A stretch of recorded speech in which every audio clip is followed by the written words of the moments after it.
Good day guys, nice to have you here. Today we'll talk about some of the best picks for the month of May, Season 28, and possibly the coming months as well. This is a prediction and could change depending on whether Moonton will roll out the adjustments to the regional server or not.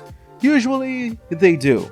Also, these heroes were chosen based on the following factors. These heroes were grouped according to their primary roles officially listed in the game, not the lanes nor areas they are ideally played in.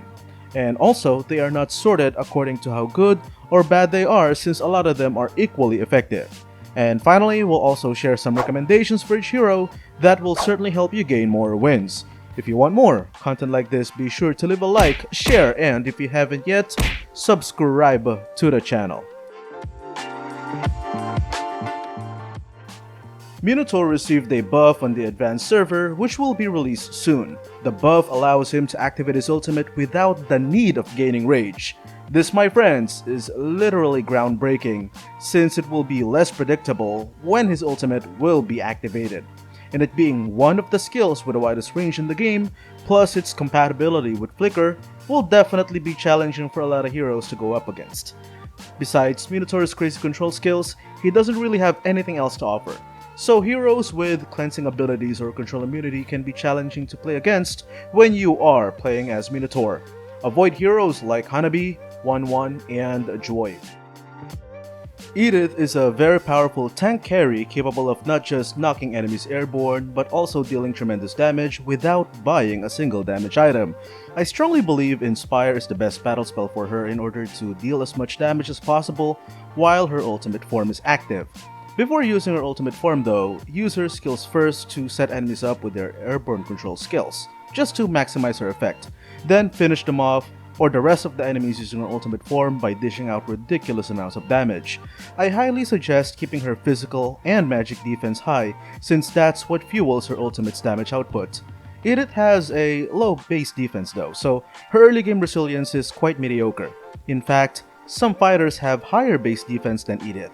And since her HP pool is fairly high, choosing heroes that deal stronger damage based on the target's HP are ideal counters against her.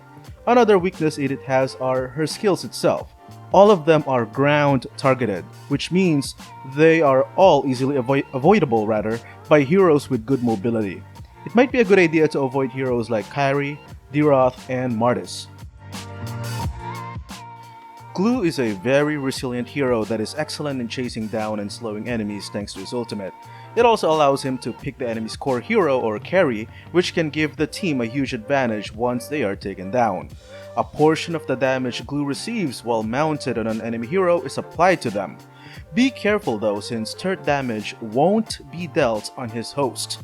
Also, try to avoid heroes that have very strong spell vamp, have very good mobility, or have skills that benefit from hitting multiple targets. It might be a good idea to avoid heroes like Claude, Alice, and of course, Faramis.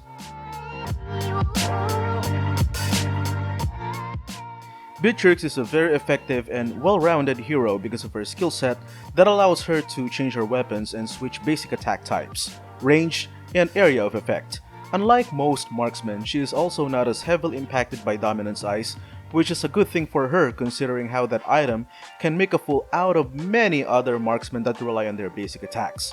Beatrix can have a challenging time against heroes with good defenses while having abilities to deal tremendous damage. If you're picking Beatrix, might be a good idea to avoid heroes like Hilda, Diroth, and Martis. Melissa's ability to outmatch the opposing marksman on the lane thanks to her second skill, which gives her significant range advantage and damage, is what makes her terrifying. To any marksman, gaining experience and gold fast is one of your primary goals in order to become stronger. And if you're up against Melissa, that will be easier said than done. Her ultimate is an amazing tool for keeping melee heroes away or pinning them down against a wall.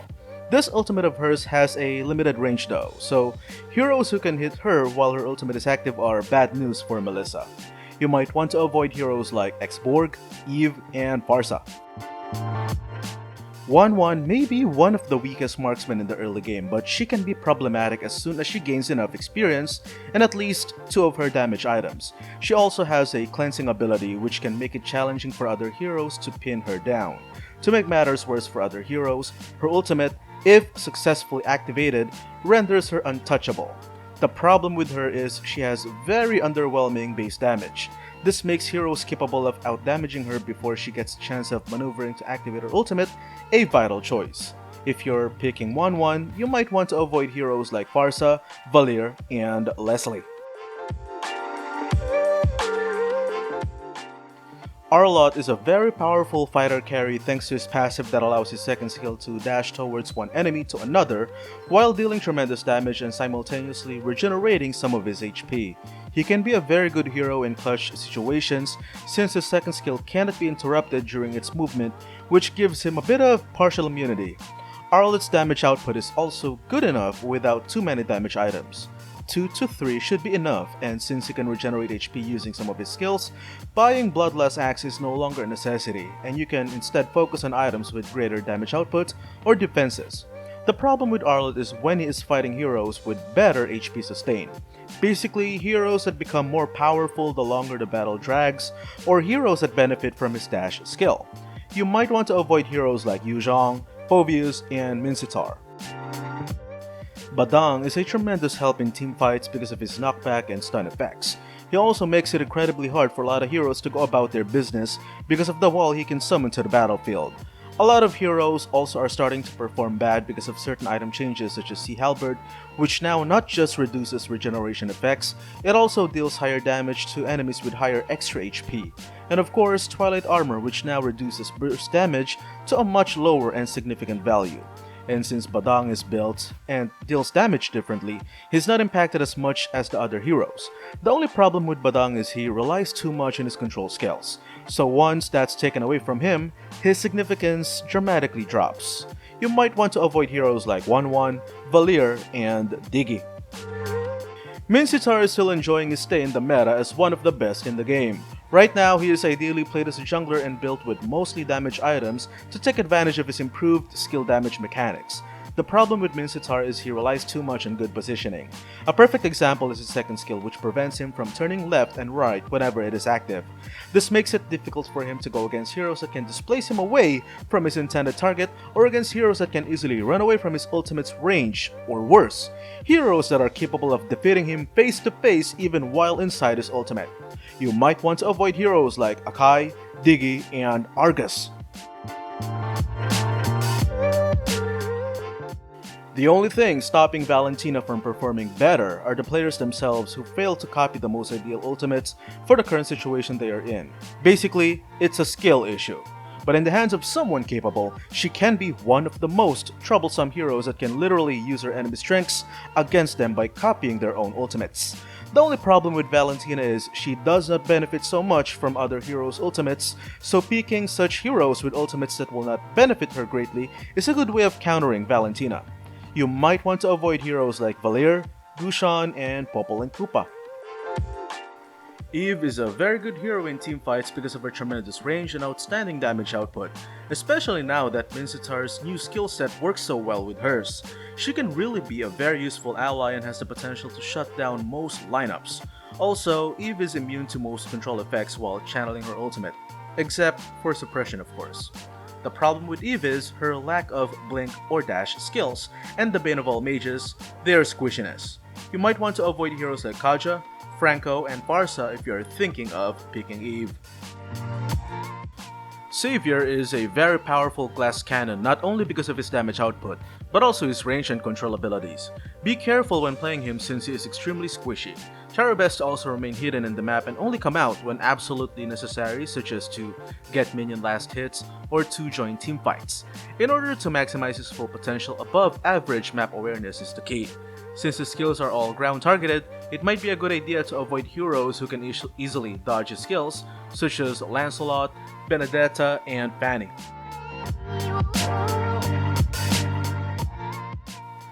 Lolita is a very powerful support that can render a lot of long-range attackers useless. Whenever playing as Lolita, always consider your ally's safety. She's one of the few true support tanks that really shine as a powerful support and camper. The only problem with her is she is a specialist. In other words, she is extremely good against very specific hero types, but mediocre against everything else. Obviously, try not to pick her if the enemy team's lineup favors more melee attackers than long-range attackers. Try picking her against enemy team lineups that heavily rely on their long-range carries in order to win, or if they have long-range heroes with broken capabilities or overpowered capabilities. Diggy is the best hero against those that rely heavily on control effects to be successful. His ultimate is literally the ultimate weapon against control effects and can render some heroes close to useless. Since Diggy's job is to protect allies at all costs, he is ideally built with defensive equipment and can be very useful in vision control, whether he is alive or dead, thanks to his passive that allows him to roam around even after getting killed. The only problem with Diggy is that if the enemies do not rely on control effects, well, Diggy's ultimate is useless. Heroes that rely on straightforward damage to wipe out teams are excellent picks against him. Also, despite his powerful ultimate, it still won't be enough to cleanse suppression. You might want to avoid heroes like Kaja, Hilda, and Franco if you are thinking of picking Diggy. Faramis is a hero capable of turning the tides of battle instantly for an entire team because of his ultimate's ability to protect his allies from death. His first skill is also capable of pulling enemies towards him whilst causing tremendous damage thanks to his second skill. What I like about Faramis is he can be deadly effective whether he is played as a mid laner or roamer. The only problem with Faramis is his allies need to be close by in order to take advantage of his ultimate's death immunity. Therefore, heroes that are capable of separating him from the team can be very troublesome for him. Avoid heroes like Akai and Yin. In addition to those heroes, Valentina is also an excellent counter. Not only does she boast greater damage and impact than Faramis thanks to her passive, first skill and second skill, she can also use Faramis' own strength against him by copying his ultimate.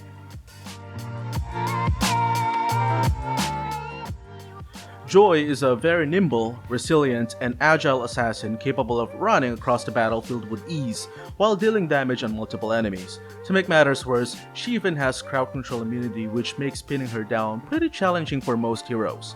Despite her control immunity, she is still a fairly squishy hero once you stop her from casting her skills. And since suppression cannot be cleansed, it might be a good idea to avoid heroes like Kaja and Franco if you are thinking of picking her. Mincitar can also be a strong hero against Joy. He does, however, need to have allies around him to secure her death. In a 1v1 situation though, Joy can still outmaneuver the almighty spear of Mincitar. Hayabusa does require some practice before you are able to play him effectively. You also have to have very high attention span, but once you get the hang of it, he can be very deadly and is capable of bypassing defenders with ease. Depending on the lineup, you are also not obligated to equip full damage items because of his deadly skill set that amplifies his skill damage up to 20%. So even if you need 2 or even 3 defensive items against certain enemies or situations, his damage output will still be superb. The problem with Hayabusa is his ultimate's mechanics. Instead of dealing tremendous burst damage in one fell swoop, it strikes his target multiple times for a certain length of time. This makes it very easy for some heroes to activate an item such as Wind of Nature and Winter Truncheon or skills that can protect them against its damage. If you're picking Hayabusa, it might be a good idea to avoid heroes like Argus and Faramis. Also, avoid Sun at all costs. Despite his weakness in the current meta, Sun wipes Hayabusa on the floor so hard because of his clones that can render Hayabusa's ultimate close to useless. Lancelot is an assassin that heavily thrives on destroying enemies using his skills, and with the buff they gave Dominance Eyes, it's only natural to have more heroes that rely more on skills rather than basic attacks in order for the team to not be heavily impacted by that item. He also has tremendous mobility that rivals a lot of high mobility heroes, and depending on the player, even exceeds most dash and blink type heroes such as Arlott. Lancelot is pretty unremarkable against tanky, high sustain fighters though, because of their abilities to absorb Lancelot's damage and retaliate using their outstanding longevity in battle. If you're thinking of picking Lancelot, it might be a good idea to avoid heroes like Hilda, Thomas, and Martis.